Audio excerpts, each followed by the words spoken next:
3 semaines après le passage du cyclone Chido, comment reconstruire après une telle catastrophe naturelle? On parle de Mayotte. Le chantier est colossal, à la hauteur de la dévastation laissée à Mayotte par le cyclone. François Bayrou a annoncé la semaine dernière les contours d'un plan Mayotte debout pour reconstruire le département français, promettant notamment de prendre des mesures pour interdire et empêcher le retour des bidonvilles. Eh bien, c'est chose faite avec l'instauration dès aujourd'hui d'un arrêté visant à limiter la vente de tôle, Wilfried de Villers. Oui, la tôle, élément central dans la construction des bangas, ces cases dans lesquelles vit un tiers de la population à Mayotte. Depuis ce matin donc, la vente de tôle bacacier est désormais restreinte aux professionnels et aux particuliers sur présentation d'une pièce d'identité et d'un justificatif de domicile.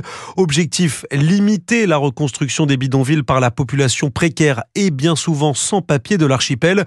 Un engagement de François Bayrou dans son plan Mayotte debout qui sera présenté en Conseil des ministres la semaine prochaine.